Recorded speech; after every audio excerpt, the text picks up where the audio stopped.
comisión y a quienes nos han invitado a participar durante el día de la fecha. Bueno, en el caso de los aportes documentales de la Comisión Provincial por la Memoria a las causas que tenemos bajo investigación en la Jurisdicción Federal de San Nicolás, hemos elegido dos que consideramos que son paradigmáticos por la trascendencia de los casos y porque ambos tienen características comunes entre sí desde el punto de vista jurídico y de los planteos jurídicos que se han realizado para posibilitar la reapertura de las investigaciones, y a su vez se distinguen de otros casos que tramitan tanto en la jurisdicción de San Nicolás como en otras jurisdicciones del país. Son los casos que se corresponden a la investigación de las causas de la muerte, que fue el obispo diocesano de San Nicolás, Monseñor Dr. Carlos Horacio Ponce León, de cuyo homicidio el próximo 11 de julio se cumplen 31 años. Y el otro caso es el caso correspondiente a la privación legítima de libertad a tormentos y posterior homicidio de los militantes peronistas, el ingeniero Osvaldo Agustín Cambiaso y Eduardo Daniel Pereira Rossi, hecho ocurrido sobre el final de la dictadura el 14 de mayo del año 1983. Es decir, tenemos un caso que es un caso ya avanzado año y medio de la dictadura militar, el 11 de julio del 77, y otro sobre el final de la dictadura militar en mayo del año 1983. Y digo que los aportes documentales que nos ha realizado la Comisión Provincial por la Memoria de los archivos de la DICPA han sido fundamentales en estos dos casos, porque acá vemos que el aparato represivo del Estado dio una vuelta más de tuerca, y a diferencia de lo ocurrido en otros casos que se judicializaron de alguna manera, como dijo el doctor Portela, en los cuales el Poder Judicial del Estado terrorista actuó de alguna manera, para emplear un término como se utiliza tanto en estos días, como una escribanía del Estado terrorista, dictando una resolución de archivo. En estos casos concretos se sustanció un pseudo proceso judicial. En uno de los supuestos, en el caso del homicidio del obispo de San Nicolás, Monseñor Ponce León, se llegó a una sentencia condenatoria en la cual se condenó a una persona por homicidio culposo, en lo que vulgarmente se llama un accidente de tránsito, y en el otro supuesto se dictó un sobreseimiento provisorio a quienes resultaron imputados a la causa y detenidos en una primera oportunidad, entre los cuales se encontraba Luis Abelardo Patti, sobreseimiento que posteriormente fue transformado en definitivo por el transcurso del tiempo durante la dictadura militar.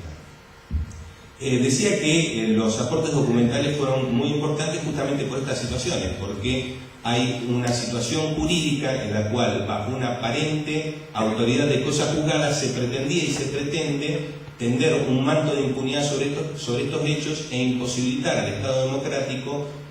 la investigación y el enjuiciamiento de los responsables de estos hechos.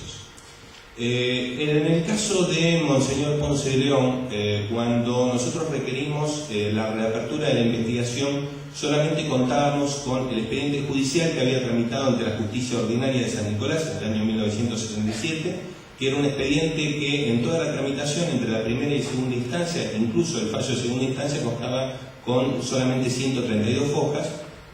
obviamente con muy pocas declaraciones testimoniales, ninguna autopsia realizada sobre el cuerpo del obispo, ningún examen de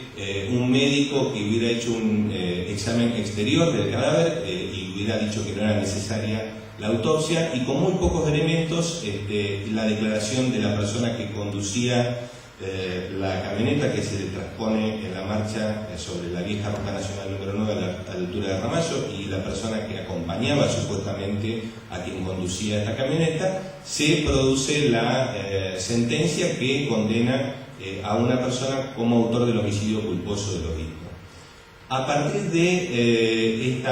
este expediente y de lo que contábamos también, que era la declaración que nunca se había judicializado de la persona que acompañaba al obispo diocesano en el viaje desde San Nicolás hacia Ramallo en el año 1977, que había sido prestada en el año 1984 ante la CONADEP, y que habría ciertas dudas sobre la existencia real de un accidente de tránsito, es que pedimos la reapertura de la causa, pedimos a la Comisión Provincial por la Memoria y a otros archivos del Estado, como por ejemplo los archivos de la Secretaría de Culto de la Cancillería, la remisión de documentación al respecto, y a partir de toda esa documentación y de los testimonios que se fueron recibiendo, que corroboraban lo que obraba la documentación, y a su vez la documentación corroboraba los testimonios, es que hemos conseguido en días muy próximos pasados que el juzgado hiciera lugar a un pedido. Se ha realizado el año pasado tanto por parte de la Fiscalía como por parte de los creyentes particulares. Están constituidos como tales en la causa la Secretaría de Derechos Humanos de la Nación y de Provincia, de realizar una exhumación del cuerpo del obispo y realizar una pericia antropológica médica forense. Y estos documentos han sido sustanciales para poder fundar tanto el pedido como para que el juez finalmente acceda al pedido realizado por la Fiscalía. Les decía que hay circunstancias, que yo se las voy a dar textualmente, que obran en los archivos de la DIPA y en los archivos de la Secretaría de Culto de la Cancillería, que hacen toda una descripción sobre la importancia que tenían como elemento opositor al gobierno militar la Iglesia y la diócesis de San Nicolás y la persona concreta del obispo diocesano, Monseñor Carlos Horacio Ponce de León. Y voy a leer algunos párrafos porque realmente son muy gráficos al respecto. Dice, por ejemplo, uno de los informes: este informe se ha preparado en función de la prioridad fundamental que tiene nuestra institución. Es un informe confeccionado por la Jefatura del Área Militar 132, que tenía sede en San Nicolás, en este momento histórico, la guerra contra la subversión campesina. Prioridad declarada fundamental, al menos desde el punto de vista inmediato, pues se juega en ella el ser o no ser de la patria. Para ganar dicha batalla, que estamos librando exitosamente, hay que atacar al enemigo en todos sus frentes. Acá un detalle importante. Dice, el enemigo no es un grupo minoritario de jóvenes guerrilleros, hoy en triste y escandalosa retirada, es un documento suscrito a fines del año 1976, sino el marxismo que lo caracteriza, que lo dirige, que lo utiliza y que incluso en algunos casos lo abandona. Por eso se ha tomado especialmente en cuenta las consignas marxistas para operar en el aplastamiento de la libertad de los pueblos. El marxismo, decía el documento, se vale indistintamente de la pornografía, del liberalismo, del capitalismo, de los medios de comunicación, del feudismo, de los partidos políticos, de la pobreza, de la explotación de las injusticias, de la UNESCO, de la Declaración de los Derechos Humanos, etc. Con respecto a la Iglesia Católica, es sabida la consigna de Lenin, aplastarla como al enemigo principal. Por eso, como el enfrentamiento abierto y desembosado les ha resultado en muchos países perjudicial, el marxismo y la llamada subversión acude a la infiltración implícita o explícita, solapada o manifiesta, a través de un amplio abanico de posibilidades, de grupos y de doctrinas. Es por eso que se hace necesario un informe, lo posible e integral, de la situación de la Iglesia en San Nicolás, teniendo en cuenta además lo expresado por el comandante en jefe del Ejército, presidente de la República. No se permitirá la acción disolvente y antinacional de la cultura, en los medios de comunicación, en la economía, en la política y en el gremialismo. Los emboscados tendrán que salir de sus cubiles. Ningún crimen, ninguna traición, ninguna afrenta quedarán impunes. Resulta interesante en el lenguaje bélico que desarrolla el informe cómo se clasifican los distintos sectores de la Iglesia de San Nicolás y a los sacerdotes de la diócesis, que se los clasifica con nombre y apellido en 1, dice, los sacerdotes aliados posibles; 2, los sacerdotes marxistas; 3, la línea intermedia, entre los que ellos incluyen la línea progresista de la Iglesia; y 4, el resto. Cuando analiza la figura del obispo, es decir, de Monseñor Ponce de León, dice, y acá es interesante ver el conocimiento muy marcado que tienen de distintas situaciones que hacen a la doctrina católica, con lo cual uno les iba a pensar que había gente, laicos y sacerdotes de la Iglesia Católica, que eran los que daban un poco letra a todo este posicionamiento de la inteligencia militar y de las fuerzas de seguridad. Dice, los católicos de convicción, sacerdotes o no, al cuestionarse la actuación del obispo, de los sacerdotes o del Papa, piensan que ponen en juego su salvación eterna. Hace falta lucidez intelectual y cierto coraje para entender que un obispo es traidor a la Iglesia y para obrar sin el respeto que la doctrina enseña para con el sacerdote, cuando éste está destruyendo su patria y su fe. Ahí vemos toda la composición integrista de la estructura de la inteligencia militar y del gobierno militar de la época, ¿no? De todo esto surge el gran poder que tiene la Iglesia, considerando esto en una perspectiva estrictamente política y temporal, y el por qué la subversión la tiene en cuenta sin revistar en los aliados, ni en la línea intermedia, ni ser marxistas. Hay sacerdotes que englobamos en el resto, que en otro contexto obrarían distinto o que no son marxistas, que no comparten la conducción del obispo, pero que por una razón u otra no son ni pueden ser, al menos en estas circunstancias, aliados. Otra razón que suele influirles es la solidaridad sacerdotal para esto, y también cierta ignorancia y cierta ingenuidad que les impide ver claramente la lucha real que se da en la Iglesia y en el país. Y directamente se ha dirigido a la persona del obispo, Monseñor Ponce de León, expresa: hasta hace alrededor de 2 años hablaba como tradicional y gobernaba como subversivo. Durante casi 8 años recibió frecuentes quejas de los laicos de la diócesis. Verbalmente les daba la razón, pero siempre seguía dejando hacer al grupo marxista o a los subversivos dentro de la Iglesia. En el sermón de Pascua, se está refiriendo a abril de 1976, expresó públicamente su alegría por concelebrar la liturgia con los sacerdotes que habían experimentado en estos días la pasión de Cristo, o sea, los sacerdotes detenidos por subversivos, dice el elemento de inteligencia que escribe el informe. Cuando se inició la persecución de la subversión durante el gobierno peronista, en reunión del clero, y acá uno ve que obviamente alguien del clero fue el que transmitió a la inteligencia militar, dijo que había que oponerse al gobierno, pues el peronismo volvería a perseguir a la Iglesia como en 1954. Durante el camporismo, sin embargo, y subjetivamente, no dijo nada de esto nunca. En sus sermones se reconoce él personalmente como de la misma línea de Monseñor Devoto, Monseñor Angeleri, Monseñor Brasca, y ha elogiado estos últimos en ocasiones de sus muertes, insinuando en el caso de Angeleri que dicha muerte fue provocada. Ha dado declaraciones de adhesión a los sacerdotes detenidos en Rosario y públicamente ha protestado por la destrucción de la cooperativa Futuro. Ha adherido a los obreros en luchas en Villa Constitución. Es sabido que las acciones de Villa Constitución fueron dirigidas y utilizadas por el enemigo. Su salida de la diócesis no causaría ningún malestar serio. Conclusión. Es evidente que la Iglesia opera en la diócesis de San Nicolás bajo la dirección de Monseñor Ponce de León como una resultante de fuerzas enroladas sustancialmente en las filas del enemigo. Cuando esta fuerza, es decir, la Iglesia, puedan unirse posibles representantes de partidos políticos, ciertos resentimientos peronistas subsistentes, grupos marxistas no destruidos y los infaltables idiotas útiles y tontos y democráticos que pidan elecciones, esta fuerza, que es la única institución a la que el gobierno les permite sacar una multitud a la calle contra el gobierno, será la principal fuerza enemiga. El grupo marxista solo espera cierto desgaste del gobierno militar, la agudización del resentimiento derivado de la acción antisubversiva, etc., para desencadenar este tipo de actos.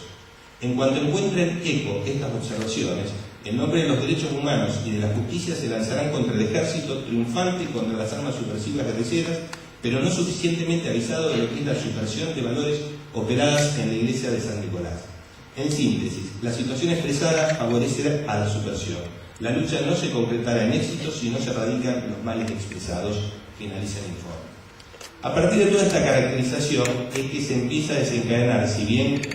de los archivos de la NIPA surge que Monseñor Ponce de León era producto de seguimientos, vigilancias e informes de inteligencia ya desde el año 1971, a partir de este informe se empieza a agudizar toda la persecución sobre Monseñor Ponce de León, sobre los sacerdotes y sobre los laicos de la diócesis que seguían su pastoral social. Fundamentalmente, de acuerdo a lo que surgen de todos los informes, a través del Batallón de Inteligencia 601 del Ejército y a través del Servicio de Inteligencia Naval, principalmente de la Prefectura Naval, que era la única fuerza que tenía la Armada como fuerza de seguridad bajo la conducción del comando en jefe de la Armada por aquel momento en la zona de San Nicolás. Obviamente todos estos informes de inteligencia estaban provocados en la defensa inclaudicable que Monseñor Ponce de León tenía ya desde antes del 24 de marzo de 1976. Fíjense que hay referencias a las luchas obreras de Villa Constitución del año 1975. Los informes de inteligencia también se refieren a la defensa cerrada que Monseñor Ponce de León hizo en el año 1971 a raíz del grupo de sacerdotes identificados con el movimiento de sacerdotes del Tercer Mundo que habían sido detenidos en Rosario, pero es a partir fundamentalmente de este informe de inteligencia en que se empiezan a intensificar todos los seguimientos, las vigilancias y las persecuciones sobre el obispo, sobre los laicos y sacerdotes de su diócesis. Hay concretamente un caso, lo menciono porque está presente acá su hija, el caso de Luis Francisco Secón, un militante católico de la ciudad de Pergamino, militante peronista, que al día de hoy se encuentra detenido desaparecido y por quien Monseñor Ponce León también realizó constantes peticiones por su libertad y por su aparición. Todo esto indudablemente lo muestra a Monseñor Ponce León y todos estos archivos como un enemigo acérrimo desde el punto de vista de la lógica que ellos empleaban de guerra dentro de lo que ellos llamaban la lucha contra la subversión y no solamente contra lo que ellos también llamaban la guerrilla o el terrorismo. Como les decía, a partir de todos estos archivos es que hemos pedido, y obviamente también a partir de los testimonios brindados por todos estos sacerdotes que integraban su pastoral social, que también han testificado sobre las amenazas de muerte concretas recibidas por los hijos desde fines del año 1975, es que hemos logrado que la jurisdicción haga lugar al pedido de exhumación de su cuerpo para la realización de la pericia correspondiente. El otro caso que les refería es el caso Cambiaso Pereira Rossi. Como lo recordarán seguramente, el ingeniero Cambiaso y Eduardo Daniel Pereira Rossi fueron secuestrados en la ciudad de Rosario en la mañana del 14 de mayo del año 1983, a plena luz del día, en el bar Magnum de la ciudad de Rosario, en calle Córdoba de Biolagos, un lugar semicéntrico de la ciudad, un día sábado, y fueron trasladados en un operativo conjunto que se realizó por parte de personal del destacamento 121 de inteligencia de Rosario, dependiente del segundo cuerpo de ejército, gente perteneciente al destacamento 101 de inteligencia, dependiente del primer cuerpo de ejército, y con la colaboración tanto de la Policía de la Provincia de Santa Fe y de la Policía de la Provincia de Buenos Aires, hasta la Provincia de Buenos Aires, donde son ultimados en la tarde del 14 de mayo con la simulación de un enfrentamiento con autoridades policiales de la Provincia de Buenos Aires, entre otros por Luis Abelardo Patti, quien se encontraba acompañado por dos oficiales de la policía bonaerense de apellido Espataro y Diegues. La causa que se abrió en el año 1983 terminó sustanciada finalmente ante la justicia ordinaria. Resulta subjetivo la carátula del expediente, porque la carátula del expediente es Cambiaso, Osvaldo Agustín, Pereira Rossi, Daniel Eduardo, atentado de resistencia a la autoridad, tenencia de arma de guerra, asociación ilícita, Patti, Espataro y Diegues, doble homicidio en riña. Esa es la carátula original de la causa. La causa, a raíz de toda la conmoción pública que causó este hecho, recordemos que estamos ya sobre fines de la dictadura militar, mayo del año 1983, tuvo diversas situaciones. Se llegó a la detención de los 3 policías que estaban imputados del homicidio, pese a que ellos aducían que había sido un enfrentamiento realizado con Cambiaso y con Pereira Rossi, pese a que estaba públicamente documentado que ambos habían sido secuestrados por los múltiples testimonios que se habían brindado en la ciudad de Rosario en la mañana de ese 14 de mayo de 1983. Finalmente, el juez de la Justicia Ordinaria Penal de Provincia, que entiende la causa, dicta la prisión preventiva de ambos por doble homicidio calificado, prisión preventiva que en el mes de junio de ese año es confirmada por la Cámara Segunda de Apelaciones Departamental de San Nicolás, pero a raíz de las múltiples presiones realizadas días previos a las elecciones de octubre de ese año, el juez, sin incorporar nuevos elementos probatorios que desvirtuaran aquellos que había valorado en su momento para dictar la prisión preventiva de los imputados, dicta el sobreseimiento provisorio de los 3 que quedan en libertad días previos a las elecciones de octubre del 83, sobreseimiento que posteriormente se convierte en definitivo por el transcurso del tiempo. Bueno, a partir de los documentos que han sido rescatados de la Comisión Provincial por la Memoria por parte de los archivos de la DIPA, habidos en los archivos de la DIPA, se pudo acreditar que en días previos al hecho hubo, por ejemplo, un ingreso de pedidos de informes sobre la agrupación Intransigencia y Movilización Peronista, en la cual militaba concretamente el ingeniero Osvaldo Agustín Cambiaso, y sobre la persona concreta de Eduardo Daniel Pereira Rossi por parte de Inteligencia del Ejército. Se acreditó, por ejemplo, porque esto es muy importante, días previos a este hecho, el 30 de abril del año 1983, en un hecho bastante similar, pero que no tuvo tanta trascendencia pública, fue asesinado Raúl Clemente Sager en la ciudad de Córdoba. Esa causa tramitó ante la justicia militar de la ciudad de Córdoba y fue rescatada también en esta investigación de los archivos del Ministerio de Defensa. Por ejemplo, se pudo acreditar que una fotografía secuestrada por inteligencia del Ejército sobre la conducción del movimiento peronista montonero en la casa de Raúl Clemente Sager el 30 de abril de 1983 en Córdoba aparece posteriormente supuestamente secuestrada por la policía de la provincia de Buenos Aires en la localidad de Lima, partido de Zárate, en la tarde del 14 de mayo del 83, en el interior del baúl del automóvil del ingeniero Cambiaso que había sido trasladado hasta el lugar.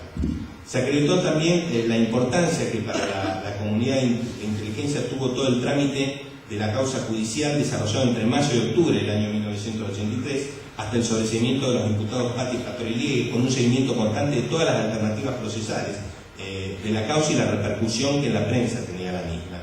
Y se acreditó algo, dijo el doctor Cañón,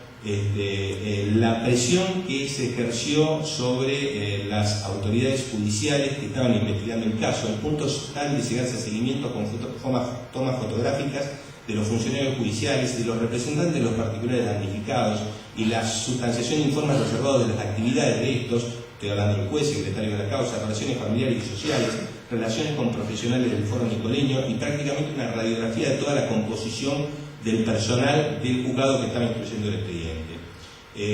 Esto resulta importante porque también de los archivos que se rescataron del Departamento de Estado norteamericano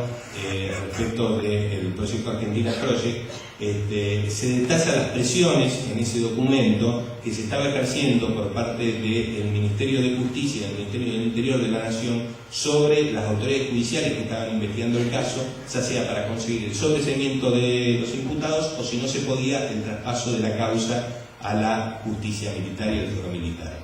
Bueno,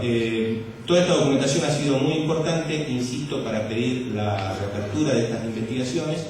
Confiamos en relación a la segunda, en relación a la causa Cambiaso Carrera Rossi, que podamos tener una resolución favorable que dé por tierra con la resolución que sobreseyó oportunamente a los diputados. Se encuentra en este momento a resolución de la Cámara Federal de Apelaciones del tema. Pero insisto, ha sido muy importante toda la prueba documental colectada porque eran casos que estaban prácticamente cerrados y sobre los cuales, pesaba lo que se entiende de la autoridad de la cosa juzgada.